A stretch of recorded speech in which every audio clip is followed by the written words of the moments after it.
The Conjuring last rites movie की शुरुआत में हम देखते हैं कि एड और लॉरेन अपने करियर के शुरुआती दौर में 1964 को एक एंटिक स्टोर के मालिक विक्टोरिया से उसके साथ होने वाली घटनाओं के बारे में पूछताछ कर रहे होते हैं। विक्टोरिया उन्हें बताती है कि हमारे स्टोर में जब से वो प्राचीन आईना आया है तब से मेरे पापा के साथ अजीब घटनाएं होने शुरू हुई। उन्हें लगता था कि कोई उनका पीछा कर रहा है जिसे वो देख नहीं पाते। फिर उन्हें आवाजें भी सुनाई देने लगी पर मुझे लगा ये उनका वहम होगा। पर एक दिन जब मैं घर आई तो मैंने देखा कि उन्होंने फांसी लगाकर आत्महत्या कर ली थी और उनकी मौत के बाद ये सारी घटनाएं मेरे साथ होनी शुरू हो गई। मुझे लगता है स्टोर रूम में कुछ तो है। जब मैं बिल्कुल अकेली होती हूँ कोई मुझे पुकारता है। फिर हम देखते हैं कि एड और लॉरेन स्टोर रूम के ओर आगे बढ़ते हैं। लॉरेन प्रेग्नेंट होती है। एड और लॉरेन स्टोर रूम के ओर आगे बढ़ते हैं। लॉरेन प्रेग्नेंट होती है इसलिए एड बोलता है कि मुझे ये जगह ठीक नहीं लग रही, पर लॉरेन बोलती है कि कुछ नहीं होगा। लॉरेन स्टोर रूम के अंदर आगे बढ़ती है। तभी उसे पीछे से कोई उसके नाम से पुकारता है। लॉरेन आवाज की दिशा में आगे बढ़ती है। तभी उसे वहाँ वो दर्पण दिखाई देता है। वो वहाँ खड़ी होकर बोलती है कि मेरा नाम लॉरेन वॉरेन है, मैं आपकी यहाँ मदद करने आई हूँ। तभी लॉरेन के पीछे दो पैर लटके हुए नजर आते हैं जो कि विक्टोरिया के पापा की आत्मा होती है। लॉरेन बोलती है कि मैं तुम्हें महसूस कर पा रही हूँ और तुम्हारे डर को भी। यहाँ कोई और भी है। लॉरेन आईने में देखकर बोलती है तुम कौन हो, और आईने को हाथ लगाकर छूती है। तभी आईने में दरार आती है और आईने में लॉरेन अपने आप को शैतानी रूप में देखती है और उसे अपने भविष्य की एक झलक दिखाई देती है। तभी अचानक उसके पेट में जोर से दर्द शुरू हो जाता है। वो एड को आवाज लगाती है और फिर एड लॉरेन को गाड़ी में बिठाकर जल्दी से हॉस्पिटल ले जाता है। फिर डॉक्टर्स लॉरेन को डिलीवरी के लिए ऑपरेशन थिएटर में ले जाते हैं।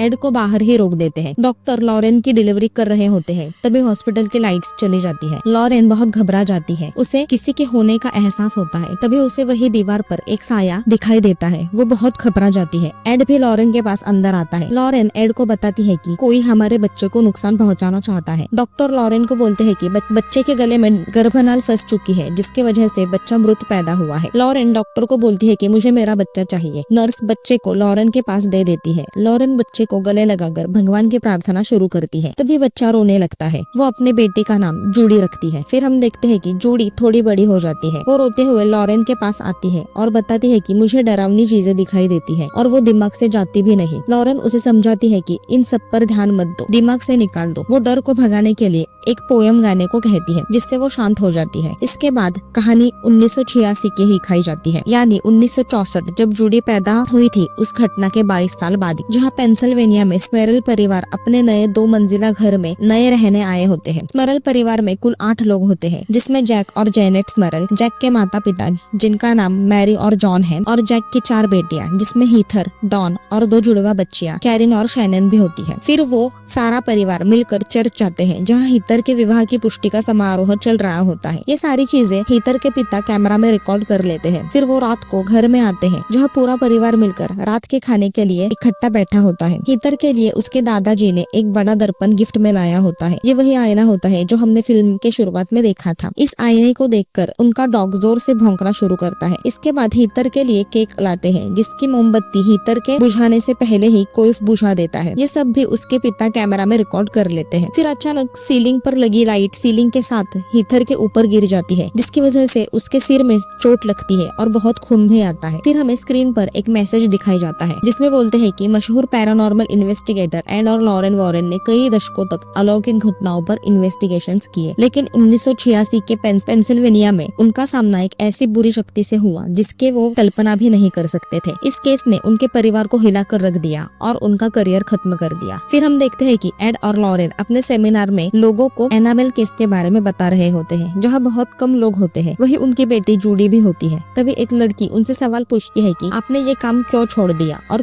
कोई भी केस क्यों नहीं ले रहे। एड बोलता है कि हमने काम नहीं छोड़ा, हम सेमिनार्स लेते हैं। लॉरेन बोलती है कि क्योंकि हम अपनी जिंदगी के बाकी चीजों पर ध्यान देना चाहते हैं। फिर हम देखते हैं एड, लॉरेन और जूडी एक रेस्टोरेंट में बैठे होते हैं। जूडी अपने पिता एड से बोलती है कि आपने सेमिनार में काम छोड़ने की वजह अपने हार्ट की प्रॉब्लम क्यों नहीं बताई। फिर वो एड के बर्थडे पार्टी के बारे में प्लानिंग कर रहे होते हैं। जूडी अपने माता पिता को बताती है कि मैं अपने बॉयफ्रेंड टोनी को आपसे बर्थडे पार्टी में मिलवाना चाहती हूँ। लॉरेन इजाजत दे देती है। फिर वो खाने का ऑर्डर दे रहे होते हैं। तभी लॉरेन को कुछ अजीब महसूस होता है। वो देखती है कि जूडी डर कर जो पोयम गाती है वही गा रही होती है। लॉरेन उसके हाथों को पकड़कर उसे शांत करती है। तभी उसे जूडी के कंधे पर एक हाथ दिखाई देता है जिससे वो घबरा जाती है, पर वो उसे अपना वहम मानकर भूल जाती है। फिर कहानी पेंसिल्वेनिया के स्मेरल परिवार में शिफ्ट होती है। फिर कहानी पेंसिल्वेनिया के स्मेरल परिवार परिवार पर शिफ्ट होती है, जहाँ जेनेट कपड़े धोने के लिए घर के बेसमेंट में जाती है। वो कपड़े वॉशिंग मशीन में डाल रही होती है, तभी उसे एक कोने में कुछ आवाज सुनाई देती है और कोई खड़ा हुआ महसूस होता है। वो लाइट्स चालू करती है पर वहाँ कोई नहीं होता। फिर वो फोन पर बात करते हुए किचन में काम कर रही होती है। तभी किचन के एक कमरे में जहाँ अंधेरा होता है कोई उसका फोन खींचता है। उसे लगता है कि बच्चों ने ये किया है, पर वो बाहर खेल रहे होते हैं। तभी वो फोन कमरे के अंदर कोई खींच लेता है। जेनेट लाइट चालू करके देखती है तो वहाँ कोई नहीं होता। वो घबरा जाती है। जहाँ ऊपर वो दोनों जुड़वा लड़कियां खेल रही होती है, तभी एक लड़की अपने खिलौने को ढूंढते हुए अपने बड़ी बहनों के कमरे में जाती है, जहाँ वो आईना भी होता है। वो खिलौना भी वही होता है जो अपने आप चल कर आया होता है। वो गुड़िया अपने आप हवा में ऊपर उठती है, जिससे देखकर वो लड़की डर जाती है और पीछे मुड़कर आईने में देखती है और वापस मुड़ती है तो उसे वहाँ एक भयानक औरत हाथ में गुड़िया लेकर दिखाई देती है। वो जोर से चिल्लाती है और भाग जाती है। फिर रात होती है। सारा परिवार एक साथ खाने के टेबल पर बैठा होता है। इसके बाद दोनों बड़ी लड़कियां हीथर और डॉन अपने कमरे में बैठी होती है। हीथर आईने को देखकर बोलती है कि ये आईना बहुत अजीब है, जो मुझे पसंद नहीं है। तभी डॉन उसे बोलती है कि हम इसे कूड़े में फेंक देते हैं। फिर वो दोनों उस आईने को उठाकर कचरे के ढेर के पास रख देती है। अगली सुबह कचरे का ट्रक वहाँ आता है, जिसमें उस आईने को भी कचरे के साथ क्रश कर दिया जाता है। यहाँ सारा परिवार एक साथ बैठकर नाश्ता कर रहा होता है। तभी डॉन, जिसने आईने को कचरे में फेंकने का आइडिया दिया था, उसे उल्टी होती है और उल्टी में से बहुत सा खून निकलता है। वो बेसिन में भी बहुत सी खून की उल्टी करती है। डॉन को अपने मुंह से एक कांच का टुकड़ा मिलता है। उसे हॉस्पिटल ले जाते हैं। हीथर बेसिन में देखती है तो खून के साथ बहुत सी कांच के टुकड़े भी गिरे होते हैं। वो बहुत घबरा जाती है। फिर कहानी एड पर शिफ्ट होती है। एड अपने रूटीन चेकअप के लिए हॉस्पिटल आया होता है। डॉक्टर उसे अपने सेहत का ध्यान रखने को बोलते हैं और बताते हैं कि तुम एक और हार्ट अटैक नहीं सह पाओगे। फिर एड अपने घर आता है, जहाँ लॉरेन ने एड की बर्थडे पार्टी रखी होती है। एड लॉरेन को पार्टी के लिए शुक्रिया बोलता है। तभी जूडी अपने बॉयफ्रेंड टोनी के साथ आती है। लॉरेन टोनी का स्वागत करती है। फिर जूडी फादर गॉर्डन से मिलती है और टोनी को भी मिलवाती है और बताती है कि फादर गॉर्डन मॉम डैड के साथ काम करते थे। फिर हम देखते हैं कि एड अपने गेस्ट्स को अपना म्यूजियम दिखाता है। तो जूडी से पूछता है कि अंदर क्या है, तो वो बताती है कि हर केस से जुड़ी भूतिया चीजें हैं। फिर टोनी बाहर गार्डन में आता है, जहाँ पार्टी चल रही होती है। वहाँ टोनी ब्रैड से मिलता है, जो वॉरेन्स के साथ उनके केस में काम करता था। टोनी ब्रैड से पूछता है कि तुमने कभी भूत निकालते हुए देखा है। ब्रैड उसे अपने गाल पर लगा निशान दिखाता है, जो कि कॉन्जरिंग 1 फिल्म में कैरोलिन के अंदर से भूत निकालते वक्त उसे लगा होता है, और बताता है कि लोगों को ये सब मजाक लगता है। जहाँ जूडी ऊपर कमरे में बैठकर अपनी पुरानी तस्वीरें देख रही होती है, कभी उसे वहाँ एनाबेल डॉल दिखाई देती है। वो घबरा कर वही गाना गाना शुरू करती है। फिर वो मुड़कर देखती है तो कुर्सी पर कोई भी नहीं होता। तभी टोनी वहाँ आता है और पूछता है कि तुम ठीक तो हो ना। जूडी बताती है कि मेरे मॉम ने मुझे एक ट्रिक सिखाई है, जिसे गाने से डरावनी चीजें दिखनी बंद हो जाती है। फिर वहाँ लॉरेन आती है। वो टोनी को बताती है कि एड तुम्हें बुला रहा है। टोनी नीचे चला जाता है। लॉरेन जूडी से पूछती है कि तुम मुझसे कुछ छुपा रही हो, तो जूडी बोलती है नहीं। लॉरेन बोलती है कि इन चीजों से दूर रहो, उन्हें खुद तक पहुँचने मत दो। फिर वो नीचे जाते हैं, जहाँ टोनी एड और लॉरेन को एक अंगूठी दिखाकर जूडी से शादी करने की बात करता है। लॉरेन उसे बोलती है कि मुझे लगता है तुम्हें और समय लेना चाहिए। पर वहाँ जूडी आती है और रिंग देखकर टोनी से पूछती है कि ये मेरे लिए है, और शादी के लिए हाँ बोल देती है। फिर एड और लॉरेन भी हाँ बोल देते हैं। फिर हम देखते हैं कि फादर गॉर्डन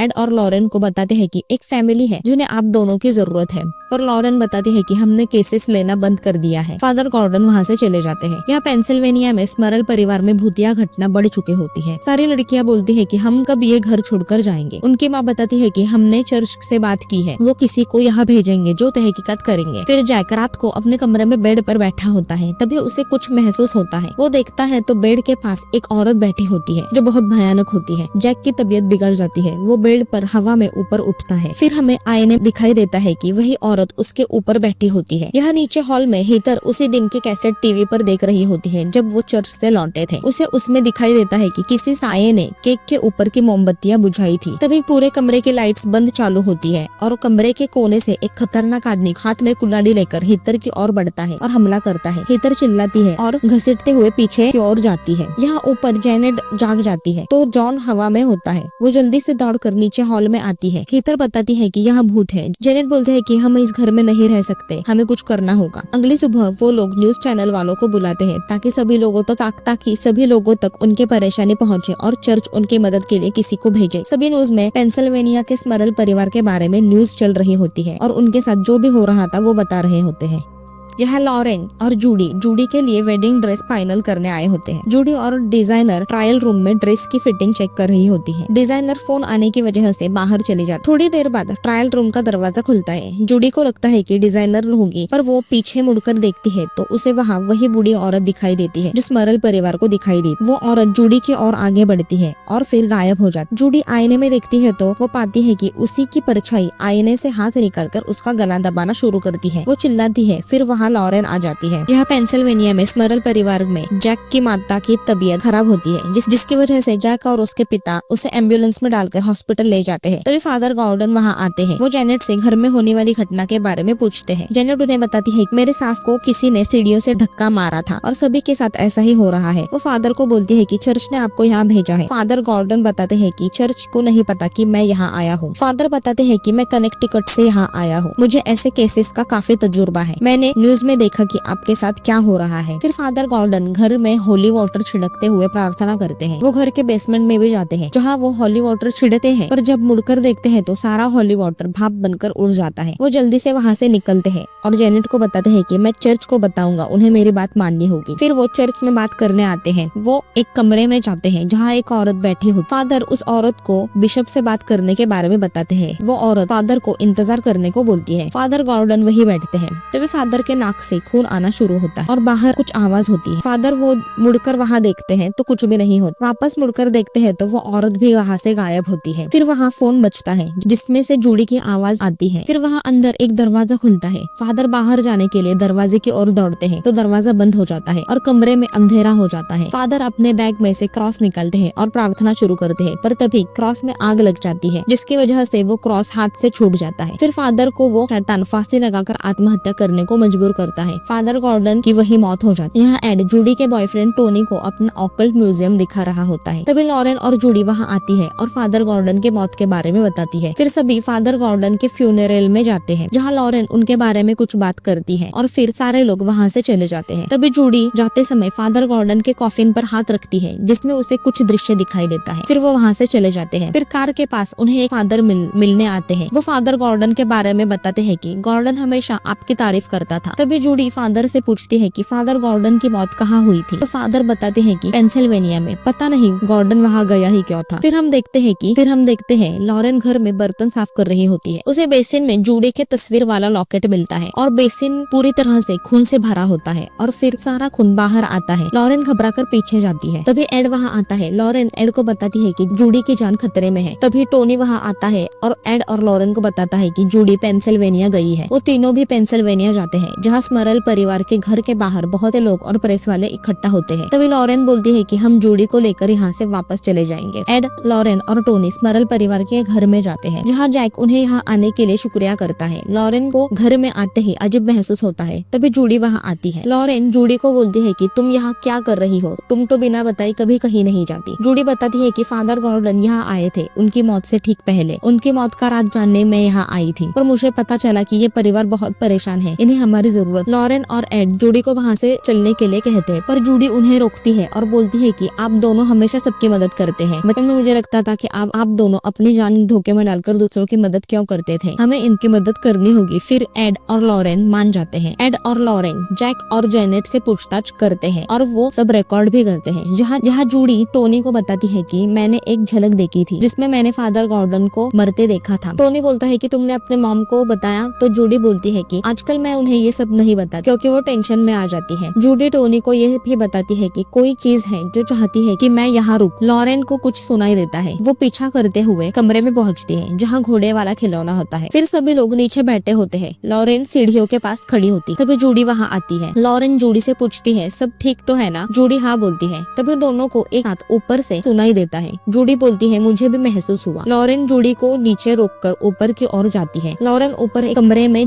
आती है जहाँ वो बेड के नीचे झुककर देखती है तो वहाँ ऊपर बेड पर कोई बैठने जैसा दिखाई देता है। लॉरेन उठकर देखती है तो कोई बेड पर लेटा होता है। फिर उसके हाथ दिखते हैं और वो गायब हो जाता है। फिर लॉरेन कमरे के बाहर जाती है। वो चलते हुए घर के बेसमेंट में पहुँचती है जहाँ उसे उस जगह पर जो भी हुआ था वो सब दृश्य दिखाई देता है। फिर लॉरेन एड को बताती है कि यहाँ पर 3 आत्माएं हैं। वो इस घर में नहीं रहती थी, पर ये जमीन उनकी थी। यहाँ पहले खेत था। एक औरत थी जो बहुत खुशमिजाज थी, पर उसे उसके पति ने कैद कर रखा था। उसका किसी के साथ अफेयर हुआ था, इसीलिए उसके पति ने गुस्से में कुल्हाड़ी उठाई और पत्नी के पीछे भागा। पत्नी बेसमेंट में छिप गई, लेकिन वो अकेले नहीं थी, उसके साथ उसकी बूढ़ी माँ भी थी। पति ने उन दोनों को मार दिया। एड बोलता है हमने इनसे भी बुरे केस सॉल्व किए हैं, तुम इतना चिंतित क्यों हो रही हो। लॉरेन बोलती है कि वो तीनों आत्माएं छलावा है, कोई और है जो उनके पीछे छिप रहा है और वो आत्माओं को कंट्रोल करके मरल परिवार को डरा रहा है। एड बोलता है वो शैतान क्या चाहता है, ये तो कई दिनों से चल रहा है, उसे किसका इंतजार है।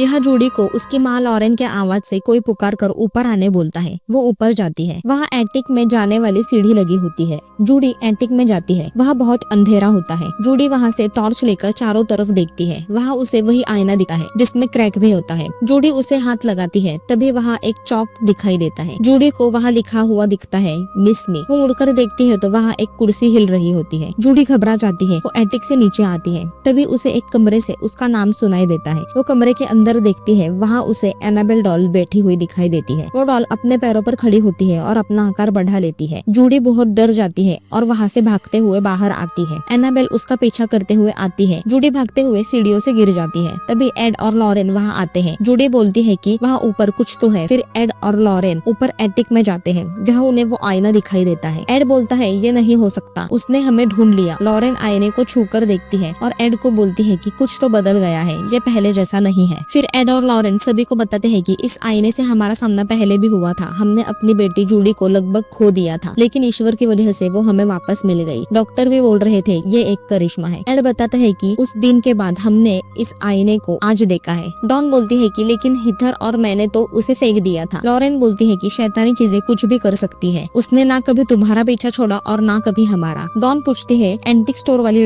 लड़की का क्या हुआ। एड बताता है कि हमें नहीं पता, हम वहाँ वापस कभी नहीं गए। लॉरेन बोलती है कि ऊपर एटिक में जो है वो एक शैतान है, वो पहला शैतान था जिससे हमारा पाला पड़ा था। उन दिनों हम बहुत नए थे और डरे हुए थे। हमने लगभग अपनी बेटी को खो दिया था, इसलिए हम और कोई खतरा नहीं लेना चाहते थे, इसलिए हम वहाँ से भाग गए और उसका सामना नहीं किया। एड फैसला लेता है कि इस आईने को हम अपने ऑकल्ट म्यूजियम में रखेंगे, इसे बाहर खुला नहीं रख सकते। टोनी भी इनमें उनकी मदद करता है। एड उसे बोलता है कि ये रात बहुत अजीब होने वाली है। यहाँ जूडी की तबीयत खराब होती है। लॉरेन उसे एक कमरे में सुलाती है और उसके साथ रुकती है। एड टोनी और जॉन को बोलता है कि एक बार काम शुरू किया तो रुक नहीं सकते, कुछ भी हो जाए पर उसे खुले हाथों से मत छूना, ग्लव्स पहने रखना और उसमें देखना मत, वो तुम्हें घबराएगा। एड प्रार्थना करता है और फिर वो लोग आईने को बड़े कपड़े से ढक देते हैं और पूरी तरह से पैक करते हैं। तीनों ने ग्लव्स पहने होते हैं। टोनी कार लेने जाता है। एड और जॉन आईने को उठाकर लेकर जाना शुरू करते हैं। यह स्मरल परिवार का डॉग बहुत भौंकना शुरू करता है। एड और जॉन आईने को लेकर आ रहे होते हैं। जॉन बोलता है कि ये बहुत